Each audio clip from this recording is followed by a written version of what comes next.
ইয়া নবী সালামু আলাইকা, এটা বললে কিচ্ছু হইব না। এটা বললে কি হবো না? তো আর কত জিলাপি সিন্নি খাওয়াবেন এরকম হুজুর দাওয়াত দিয়া বাপের নামে মিলাদ পড়ান, কিচ্ছু হবো না। এটা বললে কিচ্ছু হবো না। আপনার আব্বার কবরে উল্টা মায়ের মায়ের মুর আরো বাড়ে কিনা আমি টেনশনে আছি। হ্যাঁ? এইগুলা কই পান আপনারা? মানে এটা কে বানাইছে? যে এটা না না, এটা কারোর কষ্ট দেওয়ার জন্য বলতেছি না। এটা এটা কে বানাইলো? এটা কোত্থেকে আসলো? এটা আমি তো জানি না কোত্থেকে আসলো। তো যেহেতু আমরা জানি না, এটা মানাই দরকার নেই।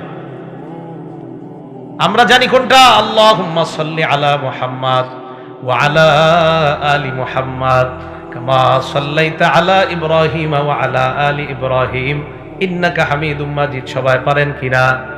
এটা কে কারে শিখাইছে একটু বলি, এরপরে গুরুত্ব দিবেন। দুনিয়ার আখেরাতের শ্রেষ্ঠ মানুষ, দুনিয়া আখেরাতের শ্রেষ্ঠ মানুষ, দুনিয়ার শ্রেষ্ঠ উম্মত, দুনিয়া আখেরাতের শ্রেষ্ঠ মানুষ আমাদের নবী, দুনিয়া আখেরাতের শ্রেষ্ঠ উম্মত আবু বকর সিদ্দিক। এই শ্রেষ্ঠ মানুষ শ্রেষ্ঠ উম্মতকে এই দুরূদ শরীফ শিখাইয়া দিছে। শ্রেষ্ঠ মানুষ শ্রেষ্ঠ উম্মতকে যেই দুরূদ শিখাইলেন ওটা পড়বো নাকি আমাদের বানানোটা পড়বো? ভাই কথা বুঝে আসছে তো? তো ওইটা আমরা না পড়া পড়ি কোনটা? বানানোটা। বানানোটা পড়বো, সওয়াব হবে না। ওইটা বললে সওয়াব হবে। আল্লাহ কবুল করুন। এই হলো 12টা মর্যাদা বললাম, আগের 10টা 22টা, এখন 60টা কথা মন দিয়ে শুনেন। সর্বশেষ 60টা কথা। এক, এই কোরআন আল্লাহ নাজিল করছে চিন্তা ভাবনা করার জন্য, গবেষণা করার জন্য। এটা নিয়ে ঝামেলা শুরু হয়েছে আমাদের। সূরা সদ আয়াত নাম্বার 29 আল্লাহ বলেন, কিতাবুন আনজালনাহু ইলাইকা মুবারাকুল লিয়াদাব্বারু আয়াতি।